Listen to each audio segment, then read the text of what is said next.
guys. It's been a while since I put a video out because I've been working all the time, had several jobs going on at one time, and I guess y'all know who that right there is.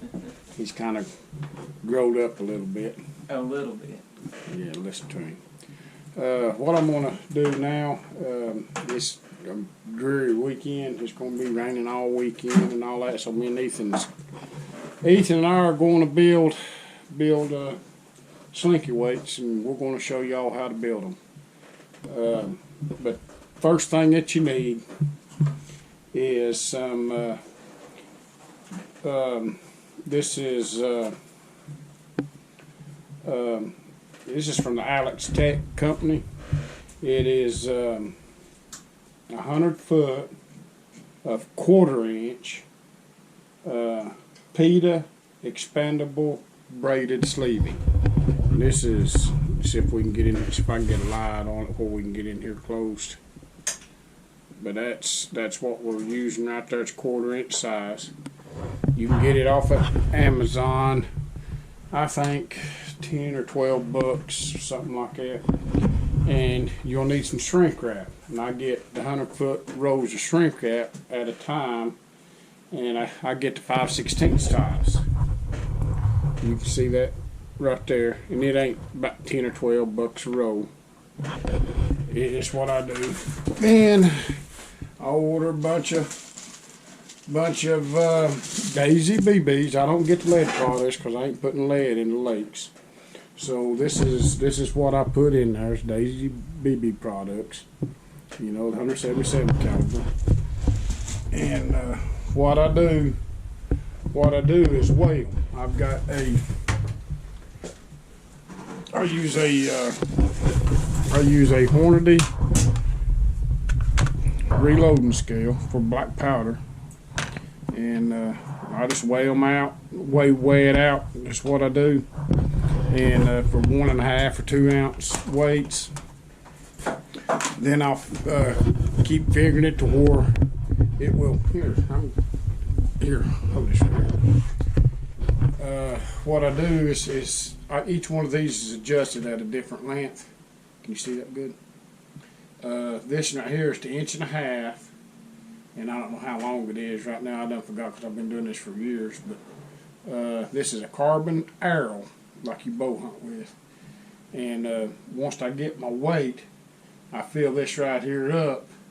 So when I know that so I don't have to remeasure every time the arrow is cut to length for the weight of the BBs. Then I've got a 2 ounce one for 2 ounce weights, because I don't never use no more than 1.5 inches to 2 ounce. In deeper water, 60, 70 feet, I use 2 ounce, and anything shallow on that, most of the time it's 1.5 inches. I mean 1.5 ounce weight. But the first thing that you want to do,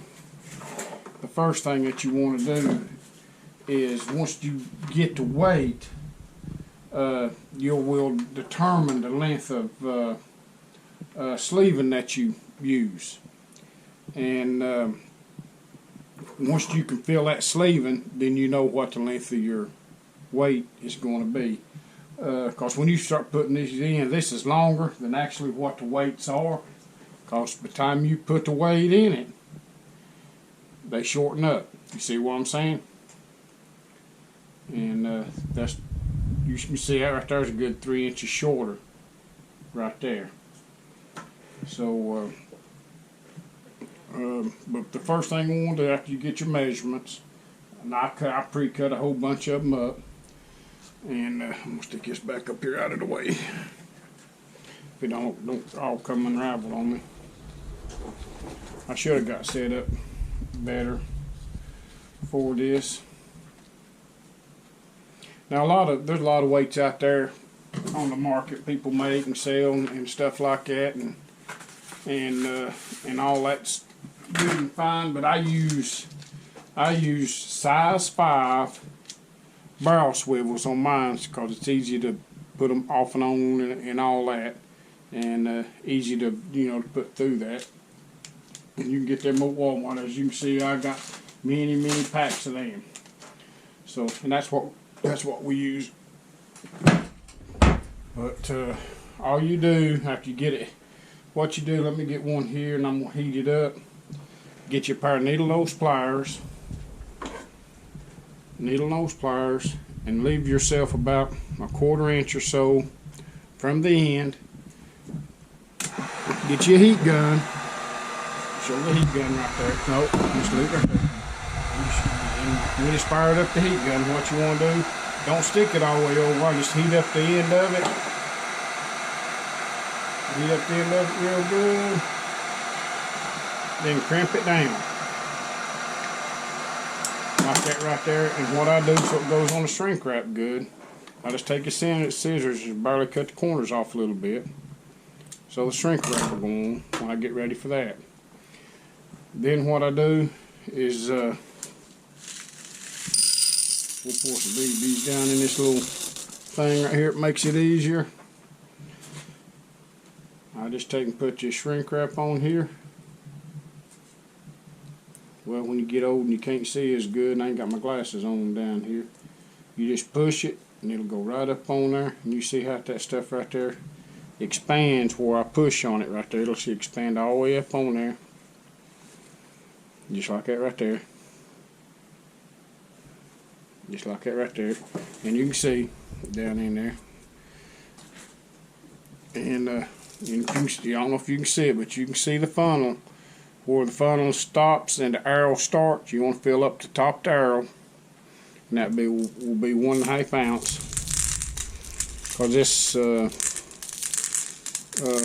little tray right here is holds a whole lot more. I think it holds like two fills on this, so it won't take all this in this.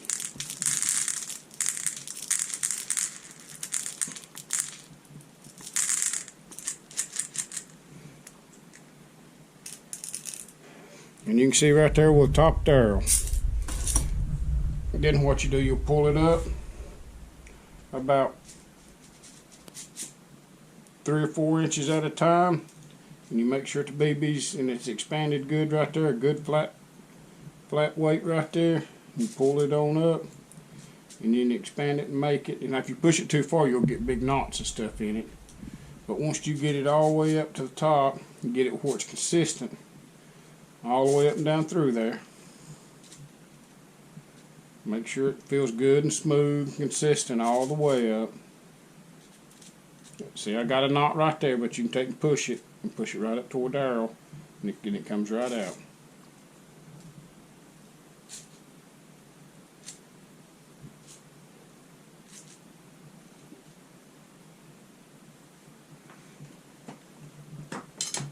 And once you get that, you'll take and pinch it right there, make sure it all feels good and tight down there. It feels smooth and all the same down through there. And you leave yourself grab a hold with your fingers, put your fingers up against the BBs right there, and you want about a 1/2 inch. You want about a 1/2 inch where you're going to cut it off. Just like that right there, and you can see there's about a 1/2 inch right there. Then you get your needle nose and come right in front of the BBs, right against the BB, so you can keep all that tight, and you're going to have about 3/8 to a 1/2 inch sticking out right there. That's what you're going to heat up. And you got to let your heat gun get hot. You put that up there and get that going, get it some more melting. And take and crimp all that down good. Now this right here widened out pretty good, so you will cut a lot of that right there off. You can just take and cut the corners off. Like that. See, I cut the corners off that right there a while ago. We was down here doing all this, and we figured we would do a video just so, because we ain't done one in a while, and we've been fishing maybe a couple of times, but not enough to put some, good enough fish in a boat to make videos with. You know how fishing is. If you don't stay on them, then you lose where they at. But you stick that right in there just like that right there, and you crimp it. I mean, hook it up just like that right there. I don't know why I said crimp it. I got other things on my mind, I guess. But what I'm doing is trying to open these things up. Because when you cut them, they want to cut them with scissors. They don't want to see. You can see we spread it apart there a little bit.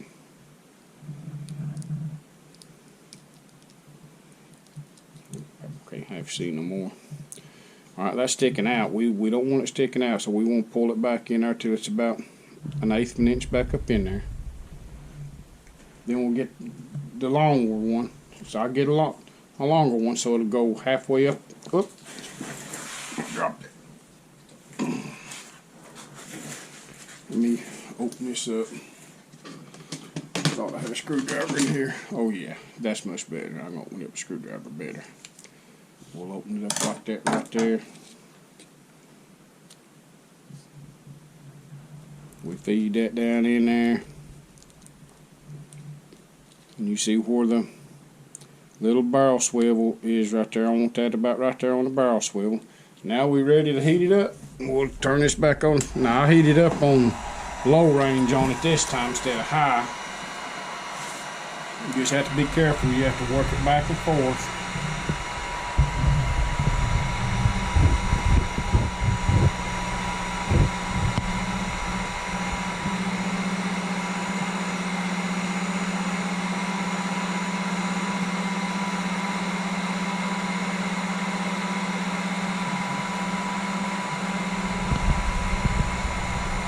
Okay. Now what I do with the other end, I'll heat it up, but I'm going to mash it with a pair of pliers, and I'll show you what I do with it. And I'll close up the end on it.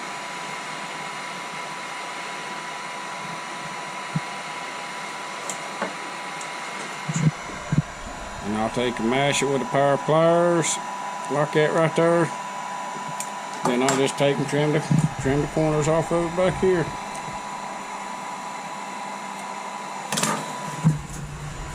And there's the slinky weights that I use, and they work real well. And by the time you buy them, you can make them a whole lot cheaper. So now we're gonna get to. Ethan's got a lot of work ahead of him.